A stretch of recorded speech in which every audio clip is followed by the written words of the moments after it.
로마서 6장 3절로 4절 말씀 보겠습니다.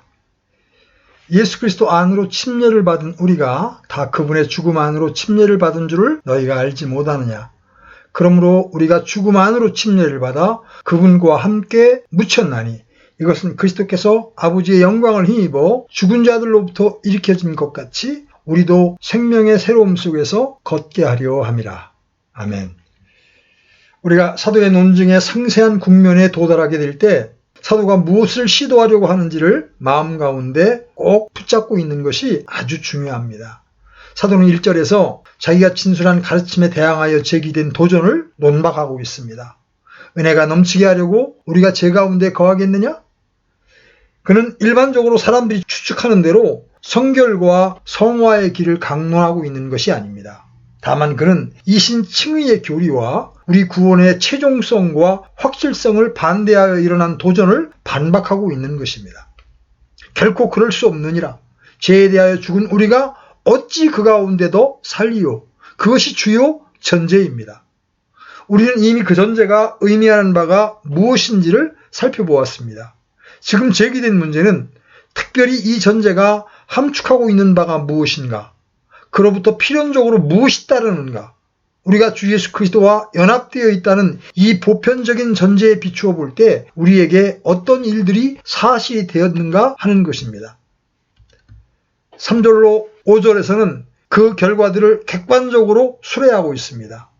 6절로 10절에서는 좀 더 상세하고 특별한 방식으로 그것을 파헤치고 있습니다. 우리는 그 문제를 그렇게 구분합니다. 3절로 5절은 일반적인 추론이요 6절로 10절은 보다 상세한 강해입니다. 우리는 보다 일반적인 국면부터 시작합시다. 그리스도인으로서의 우리는 그리스도와 합하여 침례를 받았습니다. 그것은 우리가 그분과 함께 연합되었다는 의미이며 그래서 그분께 일어난 일에 동참자가 되었다는 뜻입니다. 그것이 무엇을 뜻합니까? 첫 번째 결과는 우리가 그분의 죽으심에 연합되었다는 것입니다. 예수 그리스도 안으로 침례를 받은 우리가 다 그분의 죽음 안으로 침례를 받은 줄을 너희가 알지 못하느냐. 강조점이 그분의 죽으심에 있다는 것을 기억하시기 바랍니다. 우리는 그분의 죽음 안으로 침례를 받은 것입니다. 사도는 1차적으로 우리가 당하는 죽음을 말하고 있는 것이 아닙니다. 그리스도의 죽음에 대하여 말하고 있는 것입니다. 그는 우리가 그 죽으심으로부터 덕을 본다는 것을 강조하고 있습니다. 5장 12절에서 사도는 임하였다라는 말을 사용합니다. 아담은 실제적인 죄를 지었으나 우리는 모두 그 안에서 죄를 지었으며 그분과 함께 죄를 지었다고 말합니다. 이제 여기서는 우리가 그리스도와 연합되었고 그리스도인들은 그분과 함께 죽었다는 것입니다. 그분이 행하신 것을 우리도 행한 것입니다. 왜냐하면 우리가 그분의 죽음 안으로 침례를 받았기 때문이며 그분과 함께 죽었기 때문입니다. 우리가 아담과 함께 죄를 지었을 때 우리는 주 예수 그리스도와 함께 죽었습니다. 다시 우리는 이것을 강조할 필요를 느낍니다. 이것은 주관적이거나 체험적인 것이 아닙니다. 사도는 여기서 그것을 말하고 있지 않습니다. 많은 사람들이 로마서 6장을 읽게 될 때 그릇되게 나가는 것은 이 점에서입니다. 그들은 체험의 차원에서 그것을 생각하기를 고집합니다. 그 때문에 이 로마서 6장은 성화 집회에서 부단하게 인용되는 장들 가운데 하나입니다. 그러나 사도가 여기서 취급하는 것은 그것이 아닙니다. 그는 거대한 객관적인 사실을 취급하고 있습니다. 여기서의 문제는 우리가 느끼는 문제가 아니라 우리의 것이 되어진 것이 문제입니다. 우리가 아담 안에서 죄를 지었던 것과 같이 우리에게 기정사실화된 것을 말하고 있습니다. 여러분은 아담 안에서 여러분이 죄를 지었다는 것을 느끼지 못합니다. 여러분은 하나님의 말씀이 그렇다고 하니 그것을 믿는 것입니다.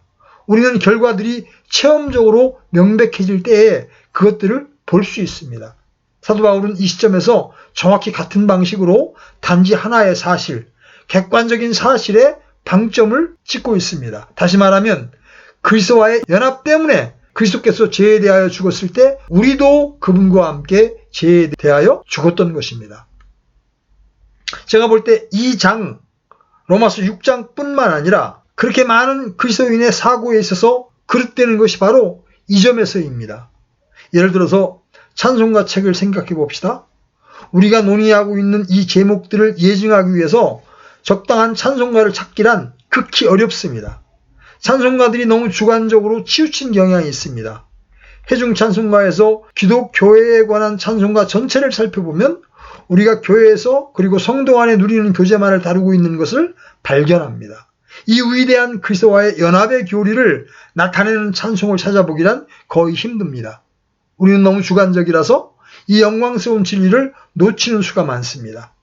우리 밖에서 일어나는 이 위대한 것, 즉 우리의 지위를 모르고 지나치는 수가 많습니다. 이것은 매우 슬픈 일이지만 사실입니다. 그러므로 이 문제에 관하여 모든 주관적이고 체험적인 개념을 제거합시다. 여기서는 전혀 그런 문제들을 다루고 있지 않습니다. 로마서 6장의 후반부에 가서야 그 문제들이 나옵니다. 그는 이 시점에서는 원리를 파헤치고 있는 것입니다. 11절에 이르러서는 적용합니다만 그때까지는 아닙니다. 우리는 이 점을 계속 강조할 필요가 있습니다. 우리 주님과 함께 우리가 죽은 것은 아담이 죄를 지었을 때 모든 사람이 죄를 지었다고 말하는 것이 진리인 것과 똑같이 우리에게도 진리입니다.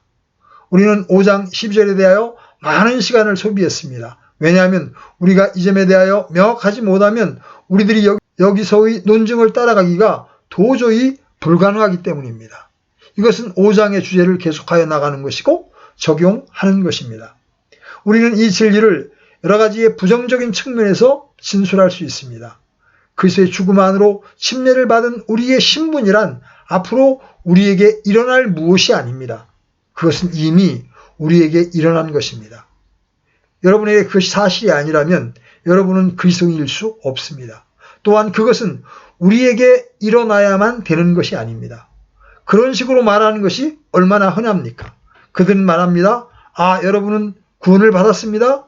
여러분은 회개하였으며 의롭다함을 받은 것입니다.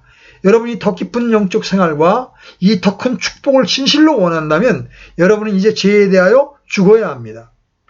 그러나 사도는 그렇게 가르치지 아니합니다. 거듭 말씀드리지만 이것은 우리가 그리스도와 함께 연합되었기 때문에 우리는 그분의 죽음 안에서 연합되었으며 죽음 안에서 침례를 받은 것입니다. 우리는 그분과 함께 죽었습니다. 그렇지 아니하면 여러분은 그리스도인이 아닙니다. 또한 그것은 우리가 어느 형태로든지 성취해야 할 것이 아닙니다. 그것은 이미 일어난 일입니다. 우리가 보다시피 6장 2절에 죄에 대하여 죽은 우리가 어찌하여, 이것은 이미 일어났습니다. 신자는 죄에 대해 죽었으며 그분께서 죽을 때 우리도 죽었습니다. 그것이 논증 전체의 요점입니다. 우리가 그분 안으로 침례를 받았기 때문에 그분에게 일어난 일이 우리에게도 일어났습니다. 그리고 우리는 그분의 죽으심으로 합하여 침례를 받았습니다. 모든 그리스도인은 그리스도와 함께 연합을 하였기 때문에 이것들이 그들 모두에게 일어났습니다. 다시 갈라디아서로 시선을 돌려서 그것을 예증해 봅시다. 갈라디아서 2장의 마지막 진술보다 더 자주 잘못 해석되고 잘못 적용되고 잘못 이해되는 성구가 없습니다. 내가 그리스도와 함께 십자가에 못 박혀 있으나 그럼에도 불구하고 사노라. 그러나 내가 아니요 그리스도께서 내 안에 사시느니라. 나는 지금 내가 육체 안에서 사는 삶을 나를 사랑하사 나를 위해 자신을 주신 하나님의 아들의 믿음으로 사노라. 이 구절은 성결과 성화를 관심 있게 가르치는 집회에서 아주 흔하게 사용되는 진술입니다. 그러나 이 구절의 문맥을 보면 사도가 여기서 칭의밖에는 다루지 않고 있다는 것을 발견할 것입니다. 그것은 베드로와 바나바가 방황하였던 칭의에 관한 사도의 논증을 요약한 것입니다. 바울은 갈라디아서 2장에서 칭의 외에는 아무것도 다루고 있지 않습니다. 그런데도 일반적으로는 성화와 관련하여 이 구절을 사용하게 됩니다. 일반적인 가르침은 이러합니다. 너는 구원을 받았으니 감사를 드리는 것이 합당하다. 그러나 내가 삶 가운데 승리를 얻지 못하고 그리스도인의 생활에 충만한 체험을 하고 있지 못하다. 너는 제2단계로 들어가기까지 그리스도와 함께 십자가에 못 박히기까지는 그리스도인의 생활에 충만한 축복을 체험하지 못한다. 그리스도께서 너를 위하여 십자가에 못 박혀 죽으셨다. 너는 그것을 이해한다. 그러나 내가 그리스도의 충만한 삶에 이르기 위해서는 그리스도와 함께 죽어야 한다는 것을 이때까지 내가 모르고 있었다. 그래서 그들은 여러분이 우리 성화의 일부로서 그리스도와 함께 죽으라고 강권합니다. 이것은 바울이 말하고 있는 것을 완전히 잘못 이해하고 있을 따름입니다. 바울은 어떤 비상한 성자나 두 번째 단계에 이른 어떤 사람에 대하여 말하고 있지 않습니다. 그는 칭의에 관하여 말하고 있는 것입니다. 그는 모든 그리스도인은 그리스도와 함께 십자가에 못 박혔음과 이것을 떠나서는 그리스도인이 될 수 없음을 말하고 있습니다. 여기 로마서 6장에서 가르쳐지고 있는 교훈과 정확히 같은 것입니다. 사도의 진술은 이러한 성화와는 하등의 관계를 가지고 있지 않습니다. 사도의 진술은 순전히 모든 그리스도인에게 사실화된 것의 문제, 다시 말하면 그리스도인의 칭의의 국면을 다루고 있는 것입니다. 하나님께서는 자신이 그리스도께 연합시킨 자들을 의롭다고 하십니다. 그러므로 그것은 그리스도인의 생애의 첫 단계입니다. 내 뒤들하고 강권을 받는 더 나아간 단계가 아닙니다. 사도와 역사라는 것은 우리 주님께서 친히 죽으셨을 때 죄와의 관계에 대하여 완전히 죽으셨다는 것입니다. 10절에서 그 점을 노골적으로 진술합니다. 그분께서는 죽는 것을 통해 친히 죄에 대하여 단 한 번 죽으셨으나 살아계심을 통해 친히 하나님께 대하여 살아계시나니. 그분은 죄에 대하여 죽으셨습니다. 그리스도께서는 죄에 대하여 단번에 죽으셨습니다. 그 말이 그분 안에 있던 죄에 대하여 죽으셨다는 의미일 수는 없습니다. 그분께는 죄가 하나도 없으시기 때문입니다. 그 말은 그리스도께서 죄와의 관계에 대하여 죽으셨다는 의미입니다. 그분이 세상에 오신 것은 인류를 구원하시기 위해서입니다. 그것은 자신이 친히 율법과 죄에 대하여 관계를 가지셨다고 하는 것을 뜻합니다. 그래서 그분은 그렇게 죽으셨습니다. 그러나 그분이 죽으셨을 때 그분은 그 관계를 종결 지으신 것입니다. 그러므로 바울이 여기서 말하고 있는 것은 주 예수 그리스도께서 죽으셨을 때 죄의 체계와 영역과 통치에 대하여 영단번에 죽으셨다는 것입니다. 또한 우리도 역시 죄의 체계와 영역과 통치에 대하여 그리스도께서 죽으실 때 같이 죽었다는 것입니다. 우리는 그분께 연합되었습니다. 그러므로 우리는 그분의 죽음 안에서 그리스도와 함께 연합되었습니다. 그분의 죽음은 죄의 체계와 관계와 통치에 대한 관계를 끝내심을 의미합니다. 그러므로 우리도 죄의 체계와 관계와 통치에 대하여 죽은 것입니다. 바울은 여기서 우리가 어떻게 해서 죄의 통치와 세력에 대하여 죽었는가 하는 것을 증명하고 있습니다. 그리스도와 연합된 결과라고 그는 말하고 있습니다. 우리는 그분의 죽음 안에서 연합되었습니다. 그러므로 그리스도께서 죄에 대하여 가지고 계시던 관계는 역시 우리에게 그대로 적용되는 것입니다. 그것은 우리의 주관적인 체험과는 하등의 관계를 갖고 있지 않습니다. 그것은 죄의 굴림과 맺고 있는 우리의 관계에 대한 것이 전부입니다. 그러나 두 번째로 4절에서 사도는 우리가 그리스도의 장사 지냄에 연합되어 있음을 말하고 있습니다. 그러므로 우리가 죽음 안으로 침례를 받아 그분과 함께 묻혔나니. 사도의 진술인즉 우리가 그리스도 안으로 침례를 받았고 그분의 죽음 안에서 침례를 받았으므로 그리스도와 함께 장사 지낸 바 되었다는 것입니다. 그것을 이렇게 읽어도 좋겠습니다. 우리가 그분의 죽으심과 합하여 침례를 받음을 통하여 그분의 장사 지냄에도 우리는 함께 참여했다. 이것은 무슨 의미입니까? 어째서 사도가 이것을 말하는 수고를 하는 겁니까? 결국 장사 지냄이 죽음의 최종적인 증거라는 의미임에 틀림없습니다. 그것은 완벽한 죽음을 강조합니다. 여러분은 생명이 끊어지고 죽은 것 같은 몸을 살펴볼 수 있습니다. 어떤 의심이 생기거나 조금이라도 미심쩍으면 완전히 죽은 것이 틀림없다고 확신할 때까지 그 시체를 장사 지내지 않습니다. 장례는 말하자면 그 사람이 정말 죽었다고 하는 확인 문서와 같은 것입니다. 장사는 죽은 사실을 확실하게 증거하는 최종적인 행위입니다. 다시 말해서 사도는 너희는 그리스도의 죽음에서뿐 아니라 그분의 장사 지냄에 있어서도 침례를 받았다고 말하고 있습니다. 그리스도께서 장사되셨다는 것은 그분이 십자가에서 가장 완벽한 의미에서 죽었다는 사실을 절대적으로 증거하는 것입니다. 그것은 생명이 좀 남아있다거나 숨을 쉬고 있다고 하는 의심을 완전히 배제합니다. 그것은 진정한 죽음이었습니다. 그분의 장사됨은 그 사실에 대한 적극적인 증거입니다. 그것이 무엇을 확증하여 줍니까? 그것은 그가 전에 처했던 조건과 상태에 대하여 완전히 끝을 내었다고 하는 사실을 궁극적으로 증거하는 것입니다. 한 사람이 죽고 장사 지낸 바 될 때 그는 그가 속하여 있던 모든 것과 이 세상에 있던 삶에 대하여 완벽하게 끝을 내는 것입니다. 장사는 이 생과 이 세상에 대한 관계가 종결되었음을 선포하는 선언장입니다.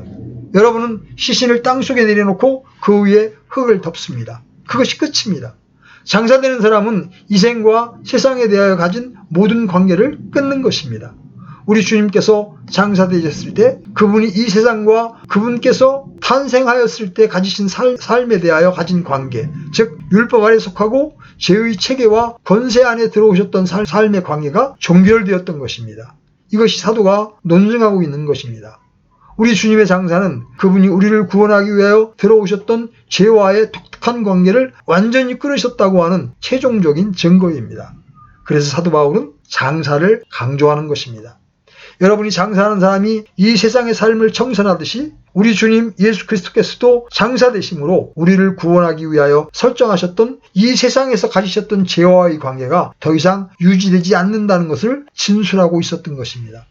그분은 우리를 구하기 위하여 자기가 자원하여 고의적으로 가지셨던 죄의 통치와 죄의 영역으로부터 완전히 벗어나신 것입니다. 그것이 그분의 장사가 포함하는 사실입니다. 우리는 어떠합니까? 그분은 말하기를 우리가 침례를 받음으로써 그리스도와 함께 연합되었으므로 그리스도와 함께 장사되었다고 말하고 있습니다. 우리는 그분과 함께 죽었을 뿐 아니라 그분과 함께 장사되었습니다. 무엇으로부터 그분과 함께 장사되었습니까? 죄의 굴림과 체제로부터 장사되었습니다. 사도 바울이 말하는 것은 바로 그것입니다. 그것이 우리가 그런 의미에서 죄에 대하여 죽었다고 하는 사실을 해석하여 줍니다. 그러므로 죽어서 장사 지낸 바 된 사람이 우리가 살고 있는 이 세상의 체제와 삶을 완전히 청산하였듯이 우리가 그리스도와 함께 장사 지낸 바 되었을 때 그것은 우리 역시 죄의 굴림과 죄의 체제와 죄의 법칙과 죄의 권세와의 관계를 완전히 끊었다고 하는 사실의 최종적인 증거라고 말하는 것이 옳은 일입니다.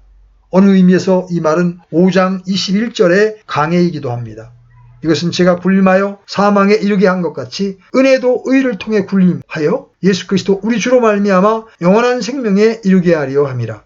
우리가 그분과 함께 장사되었다는 것은 우리가 죄의 굴림과 통치와 그 체제 아래에 있던 우리의 신분이 끝났음을 표명하는 것입니다. 그러나 하나님께 감사합니다.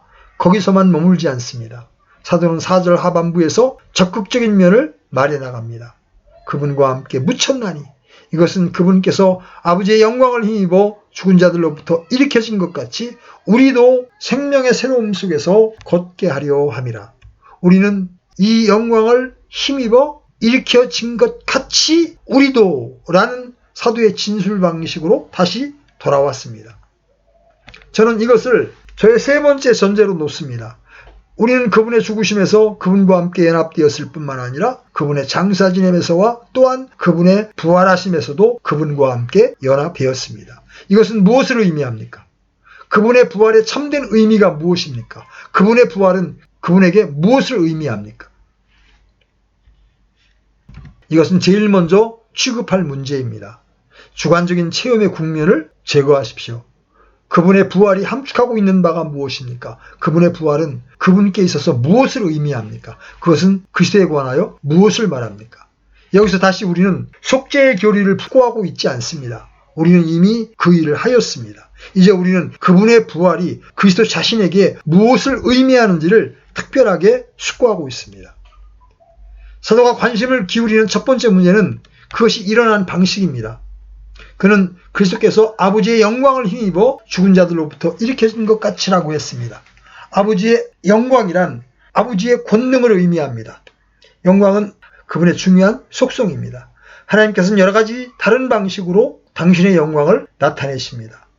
그분이 우리를 용서하심으로, 우리를 부르심으로써 그분이 우리에게 행한 모든 것으로서 자신의 영광을 보여주십니다. 하나님의 됨됨이를 보여주시는 많은 표정은 하나님의 영광을 나타내는 것입니다.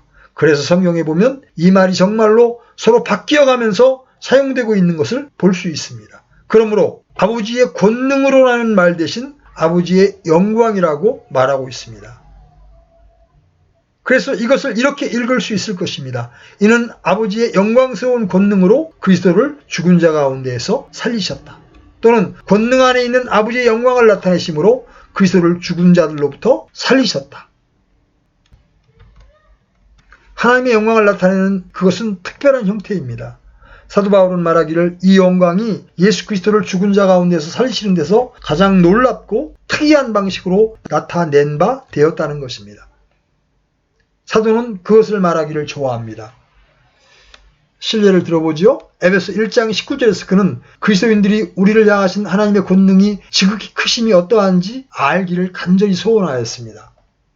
그분의 강력한 권능의 활동에 따라 믿는 우리에게 베푸신 바 그분의 지극히 큰 권능이 어떤 것인지 너희가 알게 하시기를 구하노라. 그분께서 그리스도를 죽은 자들로부터 살리시고 하늘의 처소들에서 자신의 오른편에 그분을 앉히실 때에 그 권능을 그분 안에서 발휘하사 그분을 모든 정사와 권능과 강력과 통치와 이 세상뿐만 아니라 오는 세상에서 불리는 모든 이름보다 훨씬 위에 두셨고 또 모든 것을 그분의 발 아래 두셨으며 그분을 모든 것 위에 머리가 되게 하사 교회를 위에 주셨느니라.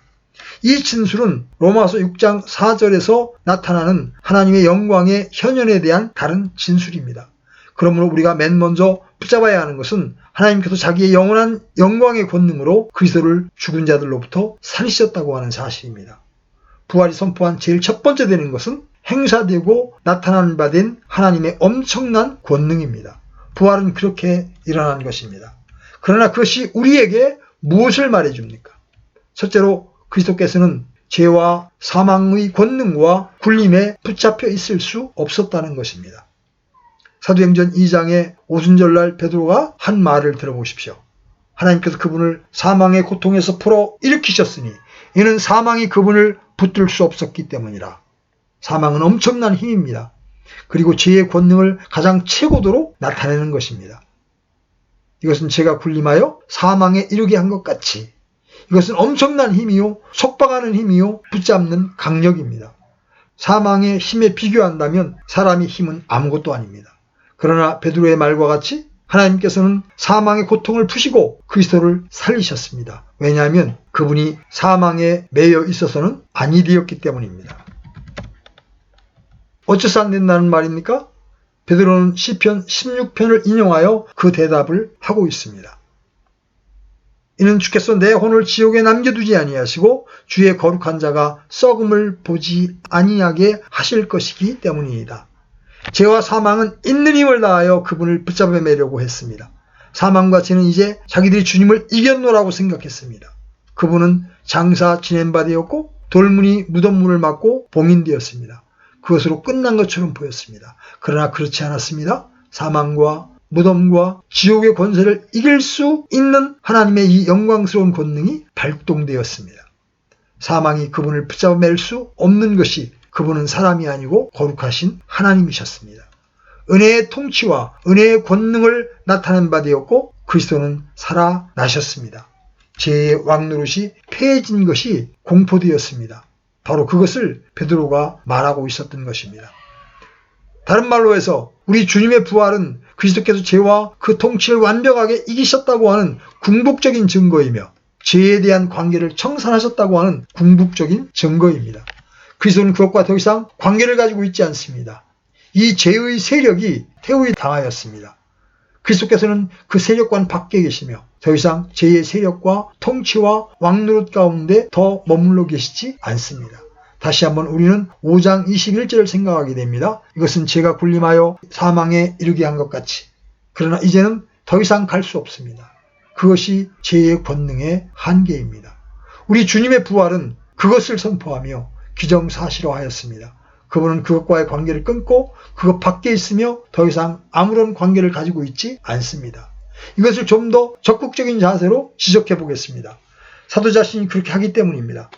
우리 주님은 그분이 들어가셨던 체제 밖으로 나오셨을 뿐만 아니라 그분은 다른 체제, 새 영역, 새 관계를 향하여 살아나신 것입니다. 사도가 여기서 새 생명이라고 부르는 것이 바로 그것입니다. 뒤에 가서 9절, 10절에 이르게 될 때 그는 이 점을 좀 더 뚜렷하게 진술할 것입니다. 여기서는 함축적으로 표현하며 거기서는 노골적으로 표현합니다.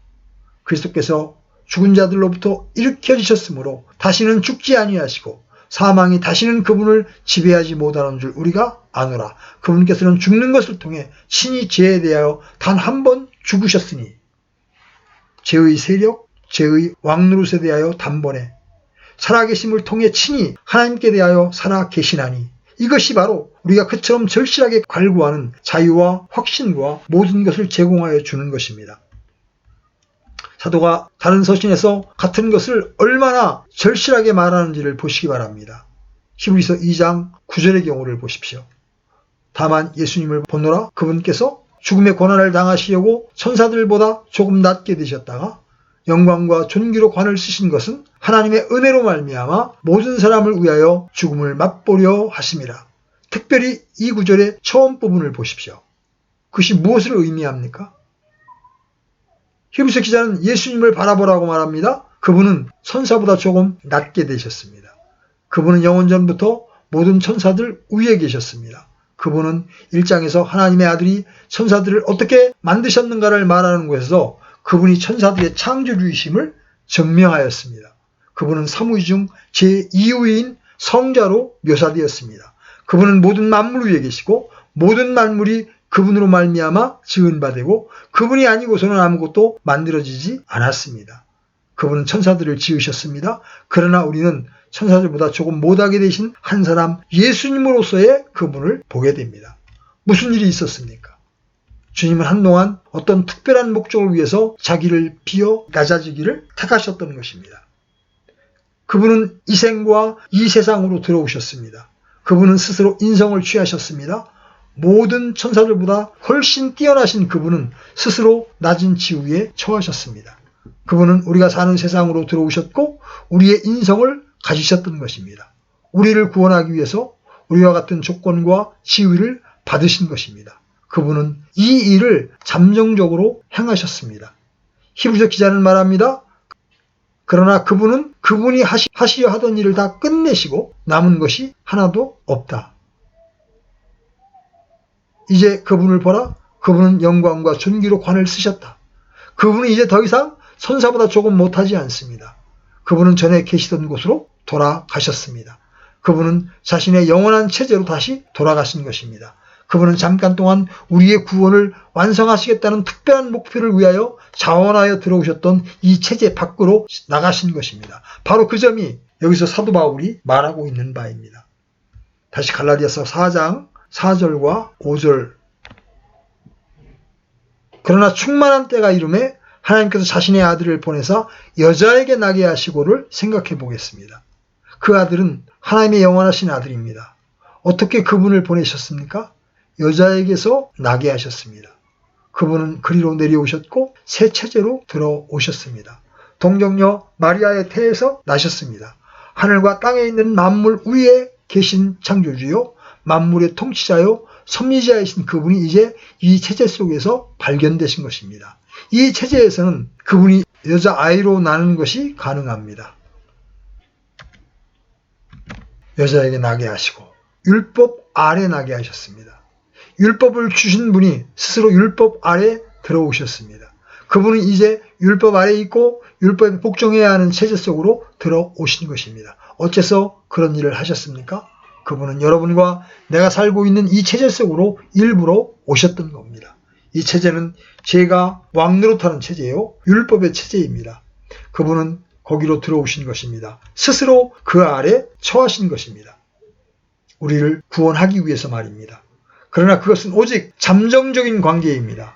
부활이 우리에게 말하는 바는 그분이 취하신 죄와 율법에 대한 잠정적인 관계, 우리의 구원을 위하여 들어오셨던 이 체제는 끝이 났다는 것입니다. 그분은 거기에서 벗어났고 그것에 대하여 죽으셨습니다. 그분은 그것에 대하여 장사 지낸 바 되었으며 다른 측면으로 살아나셨습니다. 그분은 더 이상 그 체제에 계시지 않습니다. 9절과 10절이 강조하듯이 그분의 죄의 체제와 통치와 왕노릇에 대하여 가지는 관계는 영원히 단번에 사라져 버렸습니다. 그리스도의 부활은 그분의 죽음 전에 처하여 있던 모든 것이 끝이 났음을 선포합니다. 그것은 영원히 끝난 것입니다. 부활로 말미암아 그분은 이제 더 이상 율법 아래 있지 않습니다. 그분은 죄와 사망의 법과 완전히 관계를 끊었습니다. 요한복음 17장 5절에 기록된 그분의 기도는 응답되었습니다. 거기서 그분은 십자가로 나아가기 바로 직전이었는데 그때 그분이 이렇게 기도하셨지요. 오 아버지요, 세상이 있기 전에 내가 아버지와 함께 가졌던 그 영광으로 이제 아버지와 함께 나를 영화롭게 하옵소서. 실상 주님은 이렇게 말씀하셨던 셈입니다. 아버지요, 나는 스스로 낮아졌으며 창세전에 아버지와 함께 가졌던 영광의 보좌를 버렸나이다. 나는 이제 아버지께서 내게 하라고 보내신 그 일을 행하였고 나에게 하라고 주신 그 일을 마쳤나이다. 아버지여, 내가 창세전에 아버지와 함께 누렸던 그 영광으로 다시 나를 영화롭게 하옵소서. 잠시 동안 나의 중보자와 메시아의 목적을 위하여 비워두고 이 다른 체제로 들어왔었습니다. 나는 그 일을 이루었사오니 창세전에 아버지와 함께 누렸던 영광으로 다시 나를 영화롭게 하옵소서. 거기서 우리는 그분의 부활이 무엇을 의미하며 무엇을 함축하며 수반하는지를 보게 됩니다. 사도 바울의 저 놀라운 진술, 그리스도께 그것이 사실인 것과 같이 우리도 또한 그러하다는 것입니다. 이것은 그리스도께서 아버지의 영광을 힘입어 죽은 자들로부터 일으켜진 것 같이 우리도 생명의 새로움 속에서 걷게 하려 함이라. 그분은 자기의 부활의 결과로 새 생명 가운데에서 행하십니다. 우리도 마찬가지입니다. 우리가 그분과 함께 침례받았으며 연합되었습니다. 그분의 죽음이 의미하는 바는 우리에게도 진리입니다. 그것이 무엇을 의미합니까? 첫째로 죽은 자들로부터 그리스도를 살리신 아버지의 영광스러운 능력이 우리에게도 같은 일을 행하셨다는 것입니다. 에베소 1장 19절과 20절을 다시 생각해 보십시오. 바울은 기도하기를 너희의 지각의 눈을 밝히사라고 하였습니다. 그는 신자들이 세 가지 요점을 이해하기를 바랬습니다.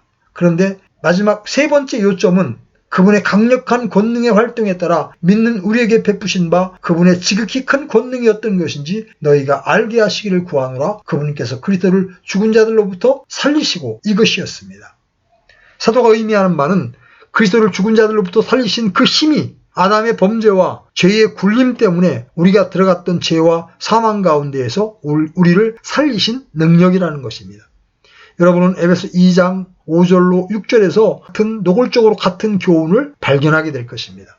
심지어 우리가 죄들 가운데 죽었을 때에 우리를 그리스도와 함께 살리셨고 너희가 은혜로 구원을 받았느니라 또 함께 일으키사 그리스도 예수님 안에서 우리를 하늘의 처소들에 함께 앉히셨으니. 나는 다시 한번 이것이 앞으로 우리에게 일어날 것이 아니라고 강조합니다. 우리가 죄의 통치에 대하여 관계를 끊었을 때 우리는 은혜의 통치에 들어간 것입니다. 우리는 더 이상 죄의 영토와 체제에 속해 있지 않습니다. 우리는 은혜의 영토와 체제와 통치 안에 있습니다. 그분께서 우리를 어둠의 권능에서 건져내사 자신의 사랑하는 아들의 왕국으로 옮기셨으니 우리를 어둠의 권능에서 건져내사 자신의 사랑하는 아들의 왕국으로 옮긴 것은 그리스도를 무덤 가운데에서 육체적으로 사실적으로 살리심으로 나타낸 바 되었던 하나님의 영광스러운 권능입니다. 그리고 그것은 그리스도인이면 어느 누구에게도 일어나는 것입니다.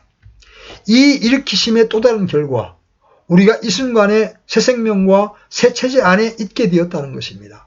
새 생명 안에서 이것은 내가 기대하고 있는 것이 아닙니다. 내가 간절히 갈망하고 있는 것도 아닙니다.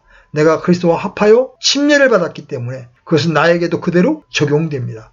나는 그분과 함께 죽었고 장사 지낸 바 되었고 그분과 함께 살아났습니다. 나는 새 체제 안에 있습니다. 그것은 전혀 새로운 삶입니다. 그리스도께서 죄의 통치와 체제에 대한 관계를 완전하고 절대적으로 청산하셨듯이 우리도 역시 그러합니다. 사도는 우리가 그렇게 해야 한다고 말하고 있지 않으며 우리가 사력을 다하여 십자가에 달려 스스로 죽어야 한다고 말하지도 않습니다. 결코 아닙니다. 그것은 이미 일어났습니다. 우리는 이 지위에 있습니다. 누구든지 그리스도 안에 있으면 새로운 피조물이라. 이전 것은 지나갔으니 보라 모든 것이 새롭게 되었도다. 우리의 시민권, 우리의 생활 방식은 하늘에 있다고 빌립보서 3장 20절에서 말씀하고 있습니다. 그것은 되어질 것이 아닙니다. 현재 되어져 있습니다. 우리는 이 세상에서는 이방인입니다. 우리는 하늘의 식민이요 고향을 떠나 있습니다. 우리의 시민권은 하늘에 있습니다. 우리는 더 이상 율법 아래 있지 않습니다. 죄의 굴림 아래 있지도 않습니다. 우리는 그것과 영원히 관계를 끊었습니다.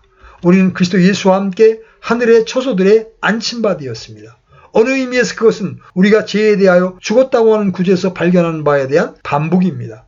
사도는 이 두 절을 통해서 이것이 얼마나 정확히 일어났으며 어째서 그것이 필연적으로 사실이어야만 하는지를 보여주고 있습니다. 그는 사실상 이렇게 말하고 있습니다. 어느 누가 우리가 죄에 대하여 죽었음을 논박하는가? 그리스도와 함께 침례를 받았다면 그분의 죽으심과 합하여 침례를 받았으며 장사 진행과 합하여 침례를 받았으며 부활해서 그리스도와 합하여 침례를 받은 것이다. 너희는 더 이상 죄의 통치와 죄의 체제에 대하여 하등의 관계를 가지고 있지 않다. 이것이 우리에게 사실이라면 어찌하여 우리가 그 가운데에서 더 거하겠습니까? 믿는 우리를 향한 이 지극히 큰 권능과 이미 우리 안에서 역사한 부활의 권능으로 폐해진 죄의 통치와 왕노릇이 다시 우리를 사로잡을 수가 결코 없습니다. 악한 자 마귀가 우리를 만지지도 못합니다. 이 권능이 우리 안에 있는 이상 마귀는 우리에게 그런 일을 할 수 없습니다.